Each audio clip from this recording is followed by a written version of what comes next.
दुनिया के पास विज्ञान है, तकनीक है, उद्यम है, कला है और संस्कृति है। और अरबियों के पास तेल है भैया। लगता है दीवार के इस संवाद को अरबियों ने कुछ दिल पे ही ले लिया है। एक सभ्यता और समाज के तौर पर अरब राष्ट्र ने मानवता के उत्थान में शायद ही कोई उल्लेखनीय योगदान दिया हो। अरबी प्रकृति कैसे संतान है? अरब समाज शायद प्रकृति की वो संतानें हैं जो मानव विकास में बिना कोई विशेष योगदान दिए सिर्फ उसकी तेल संसाधनों पर पल रहे हैं। नमस्कार, आप देख रहे हैं TFI, जो है देश का सबसे विश्वसनीय अल्टरनेट न्यूज मीडिया पोर्टल। और मैं अनिमेश पांडे आपको अवगत कराऊंगा कि कैसे भारत की अचूक रणनीतियों से अरब देशों का घमंड चकनाचूर हो गया है और कैसे दो दोस्त भारत और रूस के उठाए गए दृढ़ कदमों से अरब देशों का तेल पर चला आ रहा वर्चस्व पूरी तरह से ध्वस्त होने की कगार पर आ गया है। तो अविलंब आरंभ करते हैं। तेल विश्व की वो आवश्यकता है जो अरब देशों के पास प्रचुर मात्रा में है और इसी के दोहन पर उनका राष्ट्र चलता आ रहा है। अन्यथा उनके पास आतंकवाद, धर्मांधता, रूढ़िवादिता, कट्टरता और प्रोपेगेंडा के अलावा कुछ भी देने को नहीं रहा है। परंतु उनके पास जो तेल है वह संपूर्ण विश्व की एक दुखती रग है। अमेरिका ने अरबियों को अपने पाले में मिलाकर स्वयं को ब्लैकमेल होने से तो बचा लिया, परंतु भारत जैसा सहयोग और सद्भाव के सिद्धांतों पर संबंध बनाने वाला देश खुद को नहीं बचा पाया। दुनिया भर के मुसलमानों के साथ सबसे ज्यादा गलत अमेरिका, पाकिस्तान, ब्रिटेन, फ्रांस और चीन जैसे देशों ने किया है, लेकिन अरबियों की मजाल है जो इन देशों को एक शब्द भी कह दे, क्योंकि ये जानते हैं कि दुनिया भर के मुसलमानों के साथ सबसे ज्यादा गलत भले ही पश्चिमी देशों ने किया हो, परंतु उसमें शामिल मुसलमान राष्ट्र भी बराबर रहे हैं। परंतु भारत की बात अलग है। हिंदुत्व ने यहां सहिष्णुता, सद्भाव और भाईचारे के इतने उच्च मानदंड स्थापित किए हैं कि वे प्रोपेगेंडा के माध्यम से भी भारत को एक इस्लामोफोबिक राष्ट्र के रूप में नहीं दिखा पाते। परंतु नुपुर शर्मा प्रकरण में उन्हें एक अवसर दिया गया, या अगर इसे इस प्रकार कहे कि नुपुर शर्मा के राय जैसे मामलों को अरबियों ने जानबूझकर राई का पहाड़ बना दिया। 15 से अधिक मुस्लिम देशों ने भारत की आलोचना की, भारतीय सामानों के बहिष्कार की धमकी दी और भले ही OIC के बयान को भारत ने संकीर्ण और बेबुनियाद बताकर पूरी तरह खारिज किया हो, परंतु फिर भी दबाव के कारण भाजपा को नुपुर शर्मा को निलंबित करना पड़ा और नवीन जिंदल को पार्टी से निष्कासित करना पड़ा। इस तुच्छ से विवाद को एक विशाल मुद्दा बनाकर मुस्लिम उम्मा की झलक दिखाने का प्रयास किया गया और जिहाद तक के नारे बुलंद किए गए। परंतु अब हमें यह समझ में आ गया है कि अरब राष्ट्रों की नाराजगी का प्रमुख मुद्दा नुपुर शर्मा का बयान नहीं, बल्कि भारत द्वारा ध्वस्त किए जा रहे उसका तेल का वर्चस्व और अभिमान था।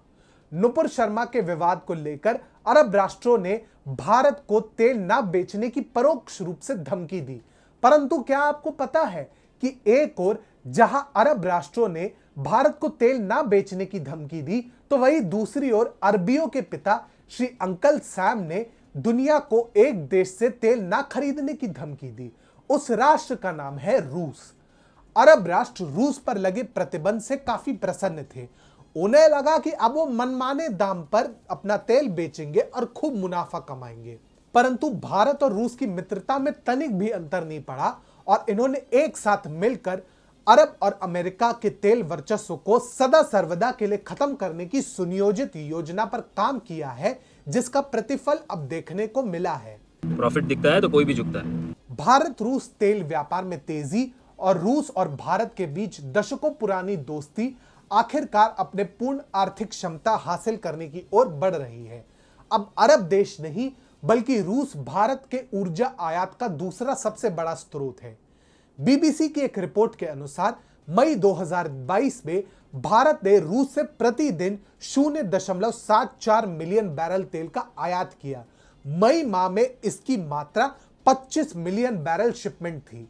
इस रिकॉर्ड आपूर्ति के साथ रूस भारत को तेल का दूसरा सबसे बड़ा आपूर्तिकर्ता बन गया है।